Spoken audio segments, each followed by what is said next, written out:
Hello दोस्तों, नमस्कार। आज है 13 नवंबर और हम 13 नवंबर से बनने वाले करंट अफेयर के क्वेश्चनों पर डिस्कस करने वाले हैं। चलिए, आज का पहला क्वेश्चन है कि निम्न में से किसने वर्ष 2027 तक अंतरिक्ष में सौर ऊर्जा से चलने वाले एआई डेटा सेंटर बनाने के लिए प्रोजेक्ट सनकैचर लॉन्च किया है। निम्न में से किसने वर्ष 2027 तक अंतरिक्ष में सौर ऊर्जा से चलने वाले एआई डेटा सेंटर बनाने के लिए प्रोजेक्ट सनकैचर लॉन्च किया है? तो ये किसके द्वारा किया गया है? तो ये किया गया है गूगल के द्वारा। इसके द्वारा किया गया है गूगल के द्वारा।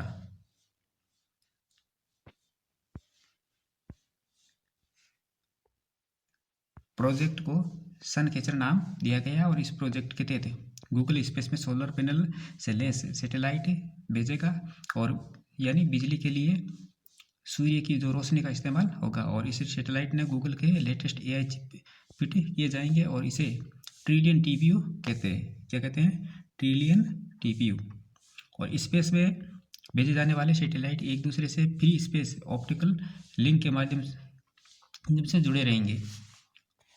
मतलब ये लेजर लाइट की मदद से बिना तारों के हाई स्पीड डेटा शेयर कर सकेंगे।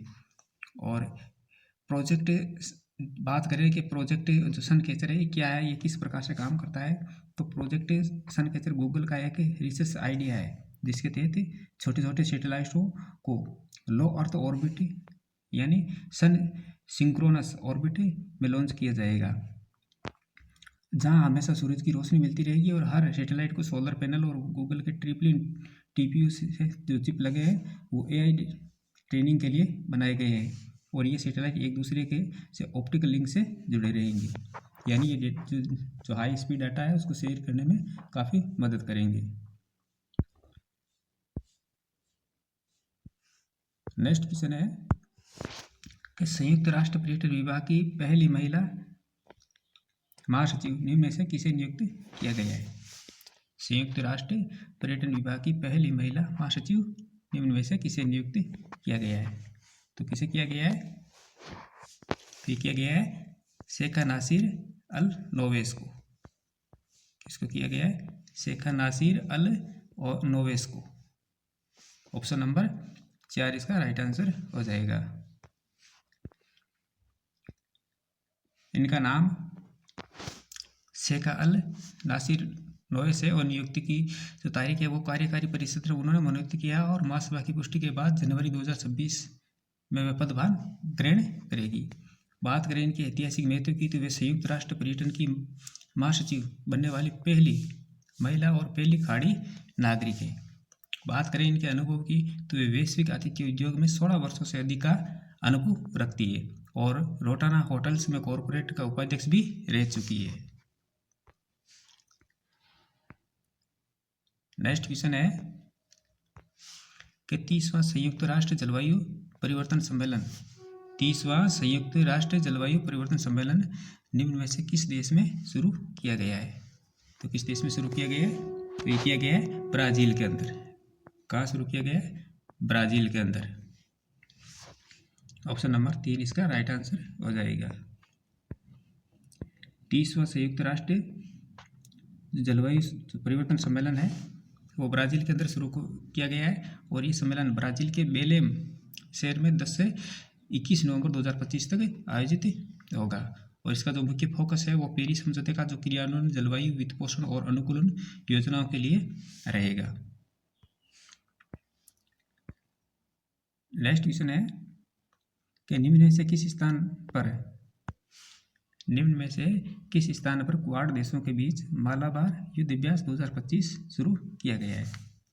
निम्न में से किस स्थान पर क्वाड देशों के बीच मालाबार युद्ध अभ्यास 2025 शुरू किया गया है? तो कहाँ किया गया है? ये किया गया है गुआम के अंदर। कहाँ किया गया है? गुआम के अंदर। भारत, अमेरिका, ऑस्ट्रेलिया और Japan Bharat, America, Australia, Japan quad देशों की जो भागीदारी वाला जो वार्षिक मालाबार सैन्य अभ्यास है वो उत्तरी प्रशांत महासागर के गुआम के पास शुरू किया गया है। इसके अंदर जंगी जहाज जो भारत का है, जंगी जहाज INS यादरी शामिल हुआ है। इसकी जो शुरुआत है वो 10 नवंबर 2025 को हुई है और इसका समापन 18 नवंबर 2025 को होगा। नेक्स्ट क्वेश्चन है कि हाल ही में संयुक्त सैन्य अभ्यास मित्र शक्ति 2025 का 11वां संस्करण किन दो देशों के बीच शुरू हुआ है? हाल ही में सैन्य अभ्यास मित्र शक्ति 2025 का 11वां संस्करण किन दो देशों के बीच शुरू हुआ है? तो ये किसके बीच हुआ है? तो ये हुआ है भारत और श्रीलंका के बीच। किनके बीच हुआ है? भारत और श्रीलंका के बीच। 11 नवंबर को भारत और श्रीलंका के बीच कर्नाटक के बेलगावी में संयुक्त सैन्य अभ्यास मित्र शक्ति 2025 का 11वां संस्करण शुरू हुआ है और यह अभ्यास 23 नवंबर तक चलेगा। रक्षा मंत्रालय के मुताबिक 170 कर्मियों को की भारतीय टुकड़ी का प्रतिनिधित्व मुख्य रूप से राजपूत रेजिमेंट के सैनिक करेंगे और 135 कर्मियों की श्रीलंकाई टुकड़ी का जो मुख्य रूप से गाजाबा रेजिमेंट के सैनिक भी शामिल होंगे। तो ये कहा हुआ है? ये कर्नाटक के बेलगावी के अंदर किन दो देशों के बीच है? तो भारत और श्रीलंका के बीच और इसका 11वां संस्करण है और 23 नवंबर तक चलेगा। नेक्स्ट क्वेश्चन है कि हाल ही में PM मोदी किस देश के 2 दिन के दौरे पर गए थे? हाल ही में PM मोदी किस देश के 2 दिन के दौरे पर गए थे? तो ये गए थे भूटान की। इस देश के भूटान देश के दौरे पर 2 दिन के लिए गए थे। 11 नवंबर को PM मोदी 2 दिन के दौरे पर भूटान पहुंचे और उन्होंने इसी दौरे में मोदी और भूटान के राजा जिग्मे खेसर नामग्याल वांगचू से उनसे मुलाकात की और PM ने 1020 मेगावाट के हाइड्रो पावर प्रोजेक्ट का उद्घाटन किया और वे कल भूटान के PM ताज सिंह टोबेगो से मुलाकात करेंगे और भूटान को 1000 करोड़ रुपए की सहायता राशि भी देंगे। नेक्स्ट क्वेश्चन है कि हाल ही में किस लेखक को बुकर प्राइज से सम्मानित किया गया है? हाल ही में किस लेखक को बुकर प्राइज से सम्मानित किया गया है? तो किया गया है डेविड सजले को। किसको किया गया है? डेविड सजले को। 10 नवंबर को लेखक डेविड सजले को बुकर प्राइज से सम्मानित किया गया है। 51 वर्षीय डेविड कनाडाई हंगेरियन ब्रिटिश मूल के हैं और उन्होंने जो उनके उपन्यास है फ्लैश, कौन सा उपन्यास है? फ्लैश उपन्यास के लिए ये पुरस्कार दिया गया है और उन्होंने 50,000 पाउंड यानी 58.3 लाख रुपए की राशि इनाम दी जाएगी।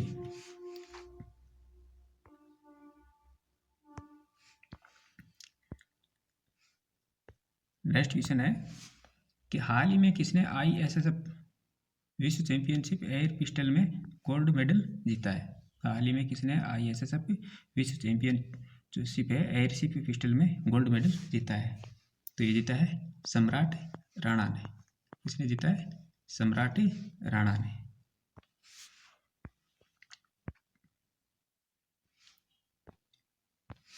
दस नवंबर को करनाल के सम्राट राणा ने ISSF विश्व चैंपियनशिप एयर पिस्टल में गोल्ड मेडल जीता है। राणा ओलंपिक स्पर्धा में विश्व खिताब जीतने वाले 5वें भारतीय निशानेबाज है। सम्राट ने पुरुषों की कैटेगरी कौन सी है? पुरुषों की 10 मीटर एयर पिस्टल में 243.7 के रिकॉर्ड के स्कोर के साथ गोल्ड जीता है और वे एयर पिस्टल में वर्ल्ड रिकॉर्ड बनाने वाले पहले भारतीय भी बन गए हैं। वे एयर पिस्टल में वर्ल्ड रिकॉर्ड बनाने वाले पहले भारतीय भी बन गए हैं।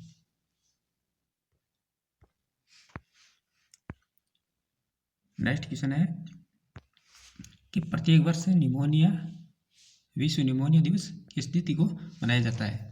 तो कब मनाया जाता है? ये मनाया जाता है 12 नवंबर को।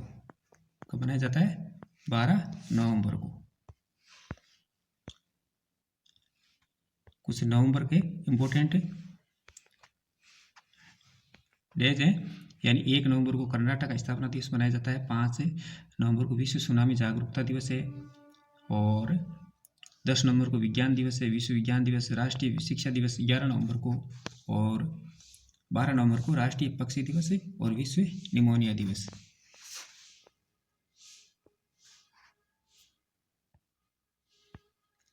नेक्स्ट क्वेश्चन है कि भारत का पहला महिला वेलनेस ऑन व्हील्स वाहन किस राज्य के द्वारा लॉन्च किया गया है। भारत का पहला महिला वेलनेस ऑन व्हील्स वाहन किस राज्य के द्वारा लॉन्च किया गया है। तो किया गया है तमिलनाडु के द्वारा। किसके द्वारा? तमिलनाडु के द्वारा।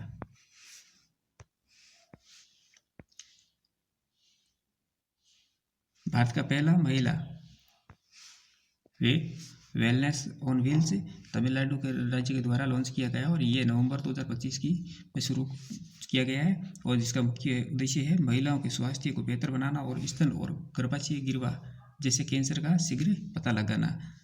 और इनके लिए जो मोबाइल चिकित्सा सेवाएं इकाई है वो शुरू की गई है और इस परियोजना के तहत राज्य के सभी जो 38 जिले हैं उनके अंदर 38 मोबाइल इकाइयाँ संचालित की जाएगी। और राज्य ने 14 वर्ष तक की लड़कियों के लिए HPV टीकाकरण भी शुरू किया है।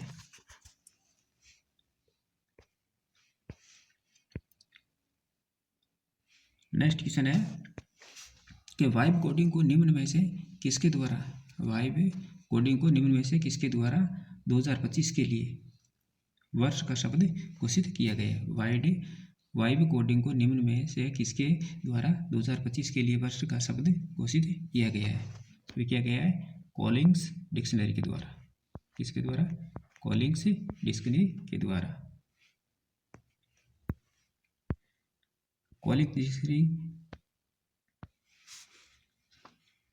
कॉलिंग्स डिक्शनरी के द्वारा वाइब कोडिंग शब्द को वर्ष 2025 के लिए वर्ष का शब्द घोषित किया गया है। वाइब कोडिंग सॉफ्टवेयर विकास का एक जो नया तरीका है जिसमें उपयोगकर्ता प्राकृतिक भाषा यानी जो आम बोलचाल की भाषा है उसका उपयोग करके एक AI चैटबॉट को बताते हैं और कि उन्हें किस तरह का एप्लीकेशन या प्रोग्राम चाहिए और AI उसे कोड में बदल देता है। और ये उन लोगों के लिए कोडिंग को अधिक सुलभ बनाता है जिन्हें पूर्व में अनुभव नहीं है। नेक्स्ट क्वेश्चन है इसरो ने किस वर्ष मंगलयान 2 को मंगल ग्रह पर उतारने की घोषणा की है। इसरो ने किस वर्ष तक मंगलयान 2 को मंगल ग्रह पर उतारने की घोषणा की है। तो ये उतारा जाएगा 2030 तक। कब तक? 2030 तक।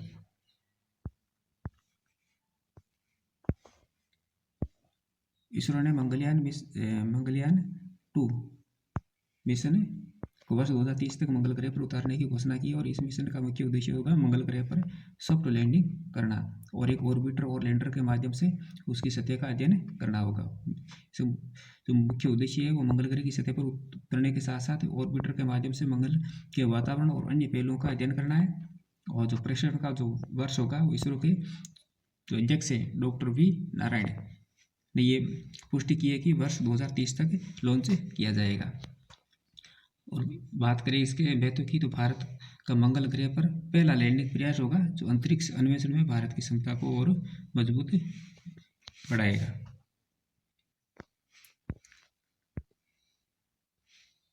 नेक्स्ट क्वेश्चन है कि हाल ही में किस राज्य में बहुविवाह पर प्रतिबंध लगाने वाला विधेयक पारित किया गया है। हाल ही में किस राज्य में बहुविवाह पर प्रतिबंध लगाने वाला विधेयक पारित किया है। तो किया है असम राज्य के अंदर। किस राज्य में कर दिया है? असम राज्य के अंदर किया गया है बहुविवाह वाला जो विधेयक है वो पारित कर दिया गया है। असम सरकार ने एक ऐतिहासिक कदम उठाते हुए असम विवाह निषेध विधेयक 2025 को मंजूरी दी और इसे दंडनीय अपराध भी घोषित किया गया है। इस विधेयक के मुख्य जो प्रावधान है यदि किसी व्यक्ति की पहली शादी अभी भी वैध है तो वह दूसरी शादी नहीं कर सकेगा और इस कानून का उल्लंघन करने वाले को 7 वर्ष तक की सजा हो सकती है। और विधेयक में प्रभावित महिलाओं के लिए एक विशेष मुआवजा कोष बनाने की भी प्रावधान है। और ये विधेयक जो 25 नवंबर 2025 को असम विधानसभा में पेश किया जाएगा और इसके अंदर छूट और जो विशेष प्रावधान है वो किन किन के लिए। तो ये कानून अनुसूचित जनजातियों या संविधान की 6ठी अनुसूची के अंतर्गत आने वाले क्षेत्रों पर लागू नहीं होगा। और 2005 से पहले हुई अनुसूचित क्षेत्रों में मुस्लिम समुदाय के अंतर्गत वैध शादियाँ भी इस कानून के दायरे से बाहर रहेगी। तो किस राज्य सरकार के द्वारा लागू किया गया है। तो किया गया असम के द्वारा। प्रीवियसली क्वेश्चनों का रिवीजन कर लेते हैं। तो चर्चा में रहा ऑपरेशन व्हाइट कोल्ड्रन से राजस्व खुफिया निदेशालय द्वारा जो ये गुजरात राज्य के अंदर चलाया गया है। कॉर्पोरेट गवर्नेंस ने उत्कृष्टता के लिए हेरिटेज फूड्स लिमिटेड को गोल्ड पीकॉक अवार्ड 2025 से सम्मानित किया था। संयुक्त राष्ट्र जल सम्मेलन में शामिल होने वाला दक्षिण एशिया में पहला देश बांग्लादेश बन गया है। तो भारत के 91 जो ग्रैंड मास्टर है शतरंज के, वो राहुल VS बने थे। और हाल ही में जापान के इवाते प्रांत में 6.7 तीव्रता वाला शक्तिशाली भूकंप आने की घोषणा की गई थी। और हाल ही में टाइम आउट द्वारा एशिया के 18,000 से अधिक निवासियों पर किए गए सर्वे में मुंबई भारत को एशिया का सबसे कुशल शहर घोषित किया गया है। और हाल ही में अनीस भानवाला ने पेरिस ओलंपिक वर्ल्ड चैंपियंस में 25 मीटर रैपिड फायर कंपटीशन में ब्रॉन्ज जीता है। और हाल ही में क्रिकेट ऋचा घोष को पश्चिम बंगाल राज्य की पुलिस में DSP यानी पुलिस उपाधीक्षक बनाया गया है। तो दोस्तों, ये थी हमारी आज की क्लास। वीडियो को लाइक कीजिए, शेयर कीजिए। अगर चैनल पर पहली बार है तो चैनल को सब्सक्राइब कीजिए। इसी प्रकार के महत्वपूर्ण क्वेश्चनों के साथ कल फिर मिलेंगे। तब तक के लिए धन्यवाद।